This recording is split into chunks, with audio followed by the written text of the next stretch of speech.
right, welcome to the show. I'm your host, Normah Downs. This month we'll meet and talk with Lathartis Goggins. He'll talk with us about rites of passage. We'll also meet and talk with Pat Kennard, the midday news anchor with WAKR Radio in Akron. We'll also enjoy clips from the Reverend Dr. Martin Luther King. We'll be right back after this message. We're back with Lathartis Goggins, who is an educator and author. Welcome to the show, Lathartis. Thank you. Okay, Lathartis, I understand that you have written a couple of books dealing with rites of passage. What exactly is rites of passage? Rites of passage is a universal human concept that talks about basically that in order for any experience to be complete, it has to have four components: preparation, separation, transition, and reincorporation. Basically saying that in order for a person to move into a next stage of life, another state of consciousness, one must be prepared. Preparation. For that preparation, there must be a period of separation where they're tested by their elders and seek approval from their elders. This is the separation time period. And once approved by the elders, then there's opportunity to mark the transition with a ceremony, the transition part. And then in order for it to be ultimately complete, that there must be a reincorporation back into their community, back into their family, so they can practice and be held accountable for those things that they've been prepared to do. And that's what essentially rites of passage is all about. Okay. Now, are African Americans the only people that participate in rites of passage? No, actually not. And quite honestly, African Americans, though again, it's a universal human concept that all people are involved in it. Probably the most well-known rites of passage, particularly in the States here, is the rites of passage conducted by the Jewish folks, the bar mitzvah, bat mitzvah ceremonies. And ultimately, I believe that, here's one for you, that you remember you having the grown-up table and the children's table when we had the big family gatherings. And when you got a chance to move up to the grown-ups table, you knew you was being accepted into your family as an adult, as a real, contributing member of the family. That's a kind of a rites of passage that, in many ways, kind of goes unnoticed and not taken for often, I should say, taken for granted.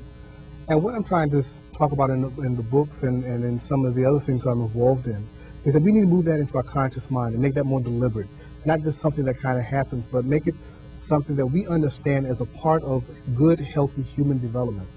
Because the sad part of it is that if we don't, as elders, as adults, if we don't provide those things for our children, they'll go out there and, with all their ignorance of life, with their youthful brain, devise rites of passages for themselves.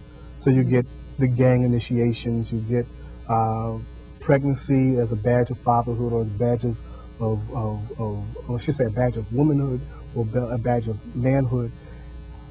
And again, they'll copy different acts, but not understanding all the preparation that justifies those kind of transitions and those kind of markers. Okay. Now, most rites of passage programs that I'm familiar with are African-centered. Why and what is meant by African-centered? African-centered is basically an idea, a thought, a philosophy that centers around the concepts and the ideas, the history, the heritage, the culture that comes out of Africa. As African Americans, many of us are more African than we care to admit or even know. And a part of what we're saying African-centered, and instead of, again, many of these things becoming haphazardly, we embrace it, we take the time to nurture it and develop it, so that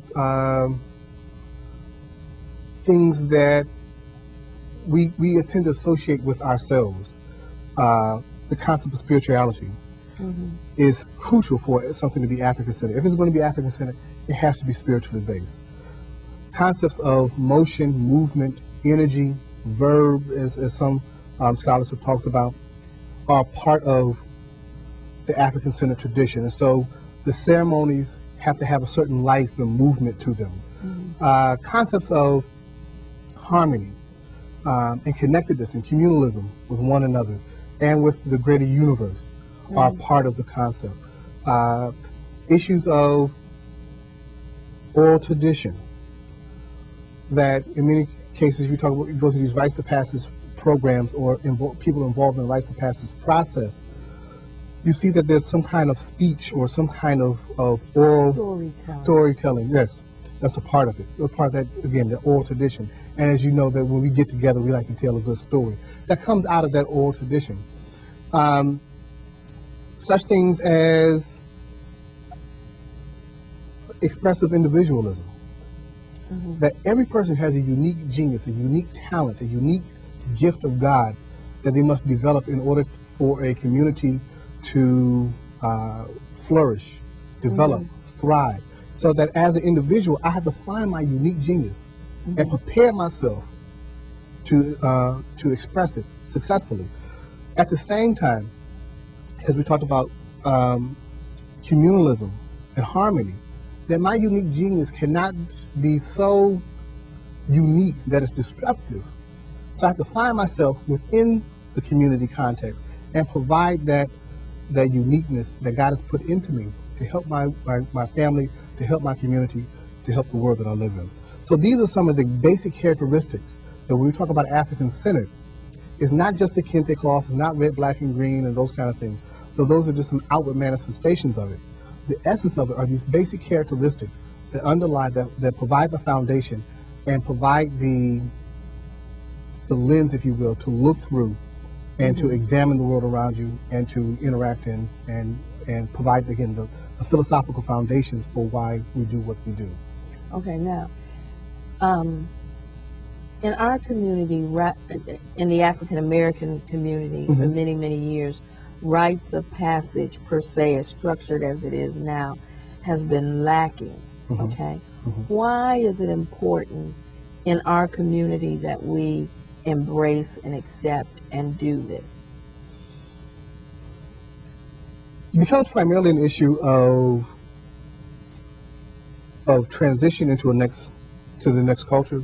That culture is primarily a cognitive function. It's not just something a person is born into or something a person is born with, genetics. That we often in the United States confuse the concepts of race, which is a genetic issue, with culture, which is a cognitive issue. That culture is something that is learned and therefore has to be taught. And if it is not taught, then as we know, that there's many people out there that will provide a reason for why a person like you ought to be doing what they think that you ought to be doing, or that they'll come to young black boys particularly and say, well, a person like you ought to be doing this. And so we begin to take on other people's interpretations of our lives and our understanding of ourselves, and then we act out supposedly us, but based on somebody else's interpretations. So the crucial factor with rites of passage is self-determination. We've just gone through Kwanzaa, and one of the basic principles of Kwanzaa, the second day, was Chugachagalia, self-determination.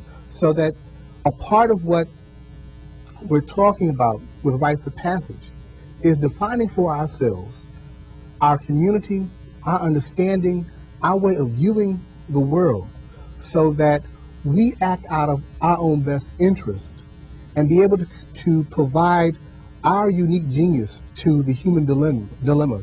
Instead of being somebody else's interpretations or acting out of somebody else's interpretation, trying to mimic and copy somebody else. When you share the rites of passage, or when youth go through this process, ultimately, do you think that they come out on the other end better human beings, or it changes their lives in a way that is positive from now on? Yes. As far as students are concerned. Yes, definitely. A most important thing is to understand the rites of passage, when done correctly, is not a program, it's a process. Mm-hmm. So that is a way of entering into and understanding life based on those four stages, and also on those principles that we talk about, so that a person that is entered into the process tends to have resiliency toward life and understand that the things that I'm going through is not a permanent condition, but a opportunity for me to learn and grow so I can be transformed into the next stage. Academically, there's tremendous benefits for the rites of passage process, because then education becomes a process by which I prepare myself to do those things that God has called me to do, and to do those things and to provide that unique genius that I have. So rites of passage is a very powerful piece to our community. I want to talk to you for a couple more minutes about your books. Now, I understand you've written 2 books, African-Centered Rites of Passage and Bringing the Light into a New Day, African-Centered Rites of Passage. What have you tried to accomplish in writing these books? Well, the first book, African-Centered Rites of Passage in Education, looks at the concept of rites of passage, particularly African-Centered Rites of Passage, and connects it to the concept of education. It talks about the importance of parental involvement, the importance of communities setting the standards by which we judge the students, not allowing other people to do that for us, incorporating the whole the educative process into the concept of rites of passage and the impacts that has on children. It also talks briefly about the history of education for African Americans in the United States and some of the detrimental kind of things that have taken place with that. Bringing the Light into a New Day, African-Centered Rites of Passage. The book is a thorough discussion on the rites of passage process itself, the African-Centered Rites of Passage, the African-Centered Rites of Passage process itself. It talks about the purpose, the function, the structure, the process, the transformative power of rites of passage, and also provides a little bit of discussion about how to construct the rites of passage. It's kind of a how-to book. Okay. Now, I understand that you are also the director of the Pan-African Culture and Research Center at Akron University. Yes. And so I'm sure if people are interested in these books, they can contact you there, right? They can contact me there at the university. The number is 330-972-7005, or they can go to my website. The easiest way to do it is go to /rites, RITES, and that will take you to my website, and you get all kind of information regarding the books. And finally, this is January, and we're celebrating Dr. King's holiday, Dr. King's birthday. You know, are you guys have anything planned special for the King holiday, or how would people find out about? Yes, we do have some things. Down at Akron? Yes, we do have some things planned for the Martin Luther King holiday, that whole week actually. Again, the best way to get a hold of me is 330-972-7030. That's my office at the University of Akron, and we'll be able to provide any information regarding things that are going on campus, and also some of the things that are going on in the community as well. Okay. Well, Mr. Goggins, thank you so much for sharing this information on rights. There are a lot of people that are very interested in that topic, and we'll be right back after this message. Thank you for having me.